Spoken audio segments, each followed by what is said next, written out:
इस यति की 9 पत्नियां और 10 बेटियां थीं।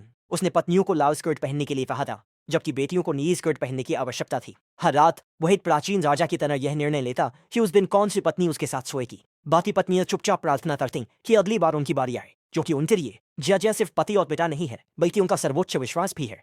उसका ध्यान पाना उनके लिए बड़े सम्मान की बात थी। वे जंगल के एकांत में रहते हैं, जहां हाजन को किसी और चीज की चिंता नहीं करनी पड़ती।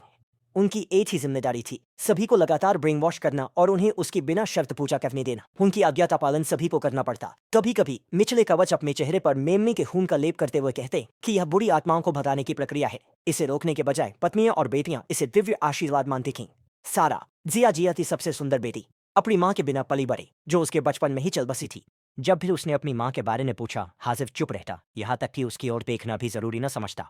सारा तब और दुखी हो गई जब पियांजिया ने किसी युवती से शादी कर ली, जो लगभग उसकी ही उम्र की थी। सारा ने उसे देखा और बुदबुदाई, वह मेरी उम्र की है। जैसे ही ये शब्द गिरे, बगल में खड़ी बहन ने उसे डांट दिया, तुम ऐसा बोलने की हिम्मत कैसे कर सकती हो? तुम्हें सभी माताओं का सम्मान करना सीखना चाहिए। ये कहने के बाद उसने सारा को धतला दिया। इस घर में बेटियों को बिना शर्त पत्नियों का सम्मान करना होता है, अन्यथा उन्हें सजा मिलती है। सजा के तौर पर सारा को खाने के लिए एक छोटे अंधेरे कमरे में भेजा गया। उसी कमरे में जिया की 2 अन्य पत्नियां भी बंद थीं, लेकिन नियमों का उल्लंघन करने पर उन्हें अशुद्ध मानते हुए उस सीलन भरे कमरे में रखा गया था। जब सारा ने खाना अंदर दिया तो एक महिला ने उसे रोका और धीरे से कहा, जब खून बहेगा तब महान निचले कवच तुम्हारा उतना ध्यान नहीं रखेंगे। यह सुनकर सारा का दिल सहम गया। उसकी छाती भरी हुई महसूस हुई और उसे अनजाने डर का सामना करना पड़ा। इस घटना के बाद वह बेचैन हो गई और रातों को सो नहीं पाई। सुकून के लिए वह खिड़की के पास जाकर चांदनी निहार के एक रात उसने बाहर देखा। जो उसने देखा वह दृश्य वह कभी नहीं भूल पाई।